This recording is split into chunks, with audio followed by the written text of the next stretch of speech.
bienvenue parmi nous, c'est l'heure de votre émission Tête de l'Art. Chacune de ses œuvres est riche de sens et d'émotions. Il faut dire que le bonhomme l'est tout autant. Son travail lui ressemble, teinté de sa philosophie et de ses expériences de vie.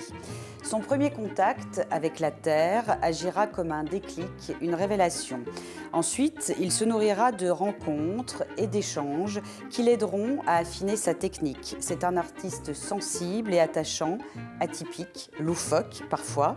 Notre tête de l'art est céramiste plasticien et s'appelle Patrice Jacquemin.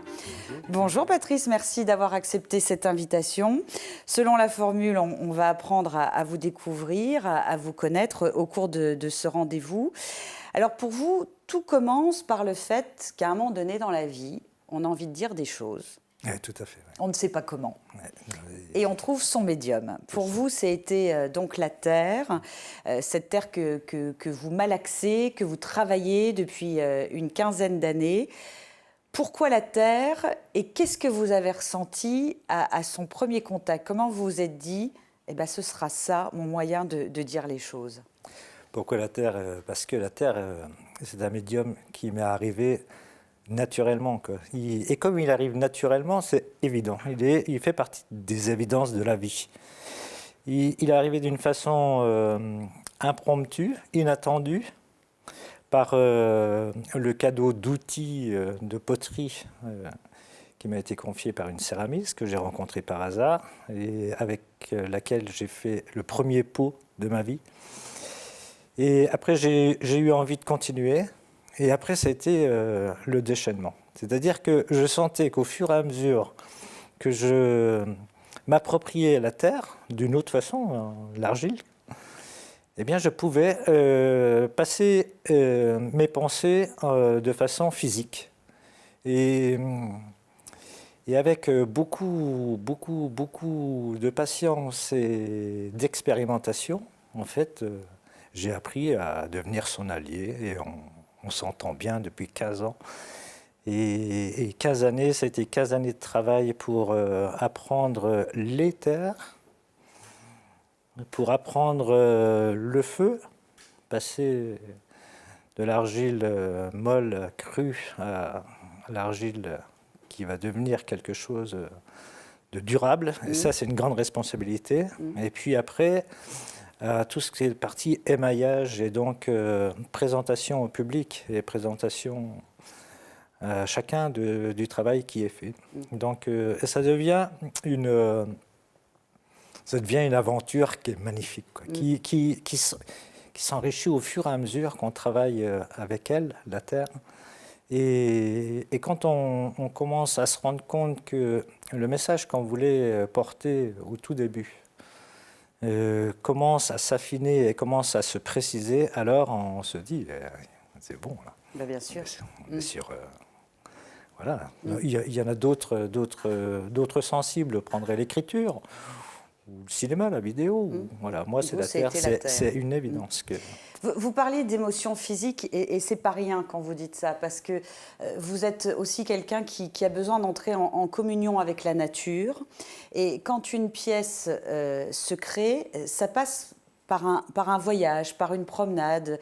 Vous partez dans la forêt, vous méditez, et pendant cette méditation et cette promenade, la pièce se construit. Est-ce que vous pouvez nous expliquer ça? Oui, c'est ça. Vous êtes en train de décrire le processus de la créativité chez moi. Et ça, c'est vrai, c'est fabuleux, quoi. Parce que moi, toute ma vie, depuis mon enfance, ma petite enfance, je suis né à proximité de la forêt. C'était mon terrain d'aventure. C'était prédestiné. Donc, voilà, je sens la mousse encore sur moi, les gouttes des feuilles qui tombent, les champignons, les rencontres avec des yeux de grand cerf et tout ça, ça fait partie de mon enfance, de mon univers, quoi. Et donc, tout naturellement, j'ai toujours recherché des lieux qui sont très naturels parce que je suis bien avec. Parce que une fois qu'on rentre en contact avec la nature et qu'on change un tout petit peu notre champ de vision, il arrive quelque chose qui est assez particulier. C'est comme s'il y avait un échange intime. Oui. Vous voyez, c'est comme si imaginez-vous marcher sur la route des Crêtes dans les Hauts-de-Vosges. À un moment donné, vous êtes à un rythme. Ce rythme, il fait partie de votre cadence et d'un coup, vous voyez autre chose. Vous êtes en communion avec le lieu. Vous êtes en communion avec ce que moi j'appelle une vibration universelle. Et donc à partir de là, on peut entrer, poser des questions et l'écouter surtout. Et alors, moi je dis toujours, ma créativité, elle arrive quand je fais une grande marche, que je grimpe, il faut que je grimpe. Et pendant que je grimpe, c'est comme une respiration. C'est comme si j'inspirais. Et quand j'inspire, il y a toutes mes idées là, qui me traversent la tête, qui s'échappent petit à petit. Et quand j'arrive en haut, alors je prends un peu de temps. Et là, vous voyez, c'est le moment entre l'inspiration et l'expiration. Oui. C'est très important, ce moment-là, il est très important, c'est parce que c'est là où il arrive les choses. Et après, je laisse un peu, et après, je redescends. Et je vous assure qu'à chaque fois que je redescends, il y a toutes des possibilités qui s'ouvrent à moi. Mes pièces, elles arrivent comme ça, souvent. Par exemple, suivant le moment, elle n'arrive pas décrite comme une maquette. Elle arrive, cette fois, il faudra que... Tu peux tenter une pièce avec 3 pieds et tenter après à faire monter et voir ce que ça va donner dans l'équilibre de la pièce. Voilà un peu comment ça se passe. C'est presque schématiquement, quand vous revenez de cette communion et de cette promenade, c'est presque comme si votre corps savait déjà tout exécuter, en fait, et c'est la conséquence de la promenade, la création. C'est ça. On peut dire que ce processus de réalisation de la forme, il rentre un peu comme vous le dites. Ouais. D'accord. Mais c'est parce qu'avant, il y a une grande complicité entre qui je suis et, je veux dire, cette sensation universelle qui est autour. Du coup, je suis un peu le porte-parole de cette sensation, mais à travers mes pensées, mes idées, mes réflexions, ce qui a fait de ma vie tout au long jusqu'à présent. Bien sûr. Et c'est là que ça devient intéressant parce que pour les plasticiens ou ceux qui créent des formes physiquement, ils sont souvent confrontés, ou alors ils ont une idée très précise, une maquette, et en fait, ils essaient de reproduire très fidèlement ce qu'ils ont dans la tête. Moi, je me laisse porter. Oui, c'est ça. Je suis complètement dans l'intuition, c'est-à-dire que je me mets à disposition de tout ce qui m'entoure, je m'emplis de tout ce qui est moi, et après, je laisse l'intuition faire ce qu'elle va faire. Alors, la seule contrainte, c'est qu'il faut apprendre les techniques différentes suivant la Terre, et en apprendre le maximum possible, de façon à ce que quand on est confronté à l'intuition, on puisse s'exprimer vraiment librement. Je vous propose de faire une pause, de découvrir un autre artiste. C'est celui qui nous accompagne musicalement pendant 1 mois. Il s'appelle Dandy, avec le morceau qui sera dans l'album à venir. Ça s'intitule « La complainte du cocu ».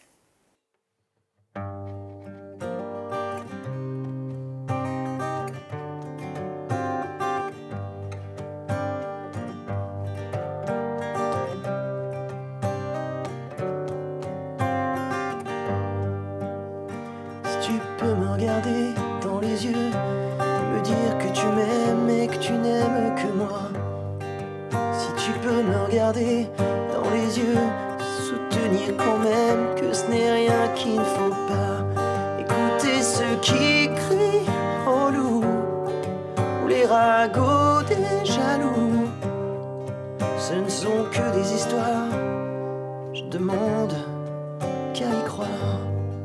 Si tu peux me regarder dans les yeux, mentirais, faire ça bien, faire en sorte que j'y croie. Si tu peux me regarder dans les yeux, me dire que ce n'est rien qu'une glissade, un faux pas. Faut pas voir le mal partout, ni hurler avec les loups. Ce ne sont que des histoires, je demande qu'à y croire. Je veux bien fermer les yeux et faire comme si de rien. Tant que c'est à moi que tu dis je t'aime. Tu peux mettre qui tu veux dans ton lit, dans le mien. Tant que c'est moi que tu aimes. S'il en va de notre histoire, alors je veux bien te croire.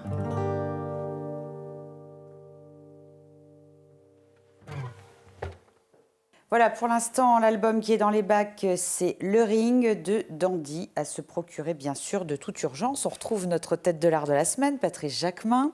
Alors, on l'a compris, hein, la méditation, elle est très importante. Vous avez aussi beaucoup voyagé, hein, vous êtes nourri d'expériences, de façons de penser d'ailleurs. Vous avez fait d'ailleurs de votre nom d'artiste El Pae, c'est un nom amérindien. Ça a du sens pour vous, expliquez-nous. Ben oui, parce que en fait, les pays qui m'ont attiré, c'est l'Afrique, enfin le continent africain. Et ça vous a toujours attiré? Ça m'a toujours attiré. Ouais. Et ça m'a échappé à 20 ans, ça m'a rattrapé à 50, à 40, 45. C'est souvent comme ça, hein. On ne laisse jamais les choses et définitivement. La deuxième fois, je ne l'ai pas laissé échapper par contre. Vous avez su être attentif, Voilà. être réceptif. Parce que je savais qu'il ne fallait jamais laisser échapper trois fois la même chose. Ouais. Donc à la deuxième, je me suis attelé. L'Afrique, pour moi, c'est un des berceaux de l'humanité. Et je pense que j'ai été attiré par ce lieu, parce que je pense que je pouvais, ceux qui ont vécu l'Afrique et qui ont vécu le désert de l'Afrique, et qui sont attentifs, c'est comme si on retrouvait quelque chose qui nous appartenait il y a très longtemps. D'accord. On retrouve sa source, ses ressources. Et en dehors des projets humanitaires que je faisais, j'avais toujours des moments où je pouvais m'égarer tranquillement. Et ce rapport avec le désert m'a toujours fasciné parce qu'il est d'un grand calme, dénudé. Et plus c'est dénudé, plus la richesse du lieu nous envahit.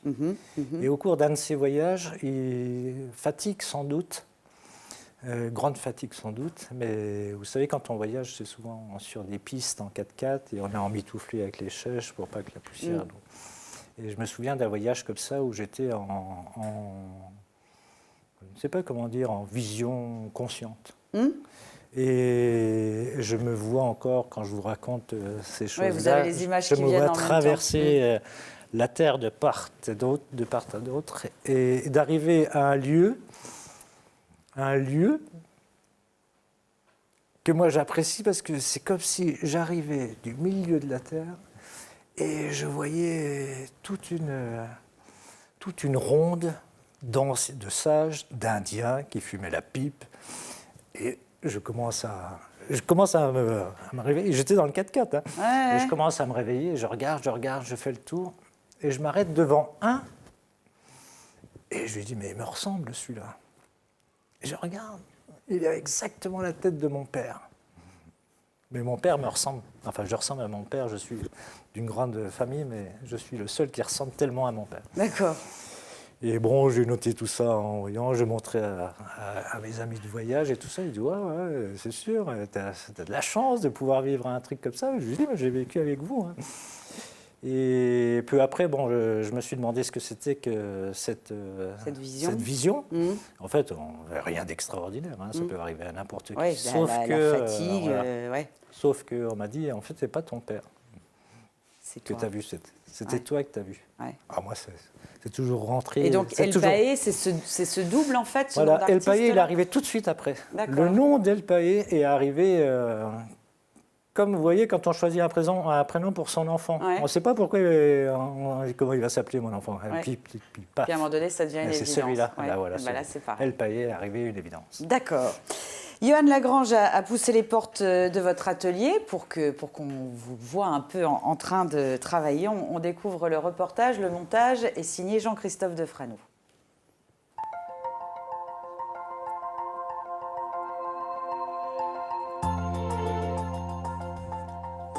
Quand on commence à avoir quelque chose à dire, on cherche un médium et en fait c'est lui qui arrive tout seul.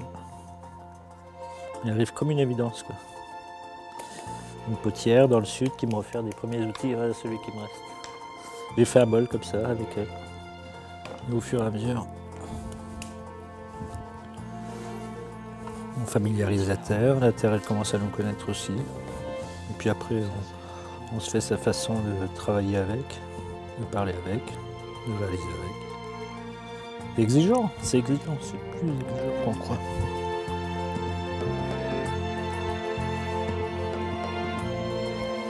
On est toujours en relation de proximité avec la nature.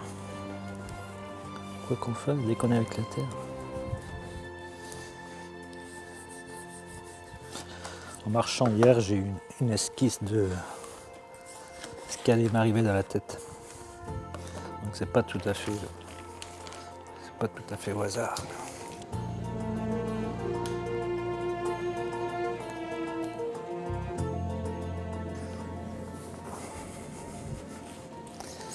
Ça va être quelque chose qui va voler, une sculpture qui appelle un peu comme un ange. Ça va être quelque chose comme ça.